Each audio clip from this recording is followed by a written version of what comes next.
Selamat berjumpa kembali Bapak Ibu Saudara-saudari umat beriman terkasih dalam Tuhan. Salam sehat berlimpah berkat. Selamat berakhir pekan bersama keluarga dan komunitas Anda. Pada hari Sabtu tanggal 15 Februari 2025. Saya mengajak kita sekalian Bapak Ibu Saudara-saudari merenungkan kutipan Injil Markus bab 8 ayat 1 sampai 10. Kita mendengarkan sabda Tuhan. Dalam nama Bapa dan Putra dan Roh Kudus. Amin. Sekali peristiwa, sejumlah besar orang mengikuti Yesus. Karena mereka tidak mempunyai makanan, Yesus memanggil murid-muridnya dan berkata, "Hatiku tergerak oleh belas kasihan kepada orang banyak ini, karena sudah 3 hari mereka bersama aku dan mereka tidak mempunyai makanan. Jika mereka kusuruh pulang ke rumahnya dengan lapar, mereka akan pingsan di jalan. Sebab ada yang datang dari jauh." Murid-muridnya menjawab, "Bagaimana di tempat yang terpencil ini orang dapat memberi mereka roti sampai kenyang?" Yesus bertanya kepada mereka, "Kamu punya berapa roti?" Jawab mereka, 7. Lalu ia menyuruh orang banyak itu duduk di tanah. Dia mengambil ke-7 roti itu, mengucap syukur, memecah-mecahkannya, dan memberikannya kepada murid-muridnya supaya mereka menyajikannya. Dan mereka pun menyajikannya kepada orang banyak. Mereka juga mempunyai beberapa ikan kecil, dan sesudah mengucap syukur atasnya, dia menyuruh menyajikannya pula. Mereka makan sampai kenyang. Lalu potongan-potongan roti yang lebih dikumpulkan sebanyak 7 bakul. Jumlah mereka kira-kira 4.000 orang. Lalu Yesus menyuruh mereka pulang. Ia segera naik ke perahu dan bersama murid-muridnya pergi ke daerah Dalmanuta. Demikianlah sabda Tuhan. Bapak Ibu Saudara-saudari umat beriman terkasih dalam Tuhan kita Yesus Kristus.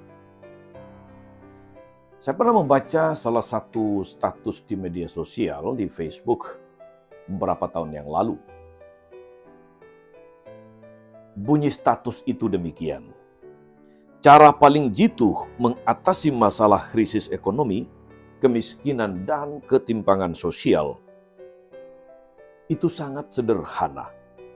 Laksanakanlah hukum cinta kasih." Demikian bunyi status itu saudara-saudari. Dan rasa-rasanya saya dan Anda pun setuju dengan status ini. Maknanya benar, pesannya jelas.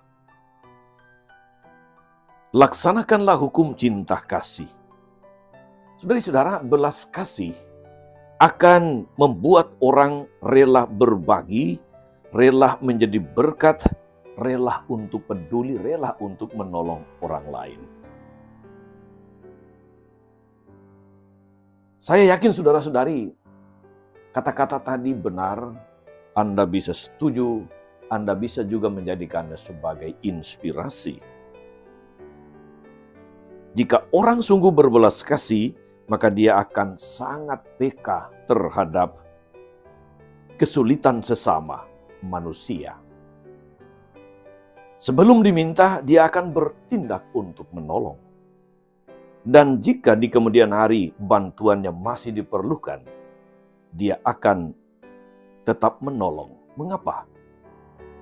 Karena yang mendorongnya untuk bertindak bukan kesulitan sesama yang dia lihat, melainkan hatinya sendiri yang peka untuk menanggapi situasi sekitar.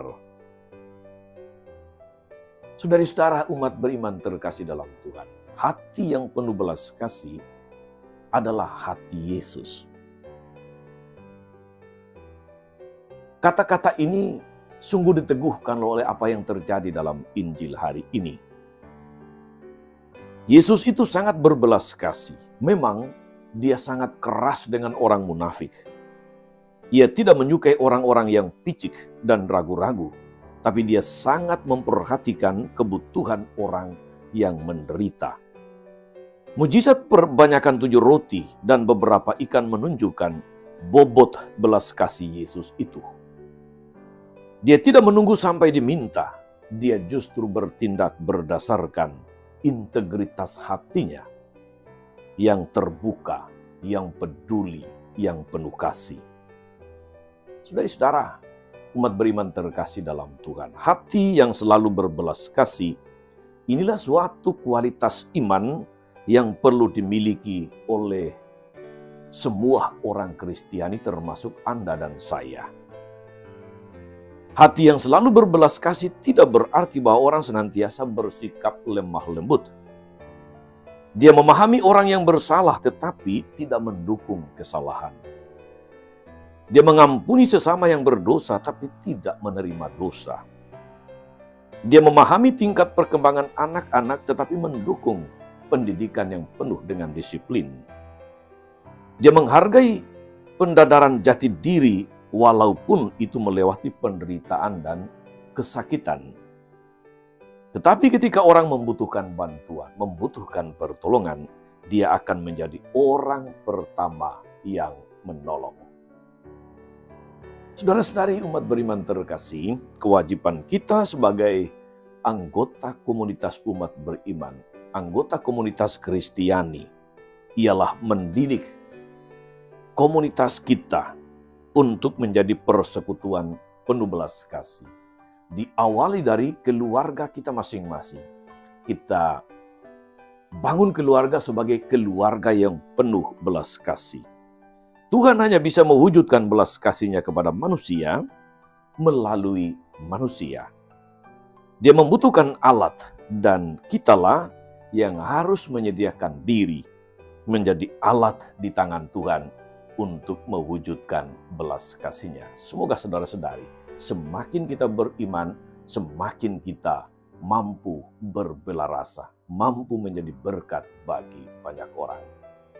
Selamat beraktivitas, selamat melayani. Semoga hidupmu sepanjang hari ini senantiasa menjadi berkat bagi banyak orang. Tuhan Yesus memberkati. Amin. Tuhan Yesus Kristus, kami bersyukur atas firman-Mu yang meneguhkan kami untuk memiliki hati yang penuh belas kasih, hati yang peka untuk menolong, hati yang senantiasa ingin menjadi bagian dari penderitaan orang lain. Kuatkan kami agar dalam seluruh rencana, aktivitas, karya pelayanan kami hari ini, kami senantiasa memiliki hati yang penuh belas kasih. Kami senantiasa memiliki hati yang peka akan kebutuhan orang lain. Hati yang siap berbagi, hati yang siap untuk memberi diri, hati yang berbela rasa seperti hatimu sendiri. Sangkolah Tuhan dan pengantara kami sepanjang segala masa. Amin. Saudari-saudara sekalian, berkat Allah turun atas saudara-saudari.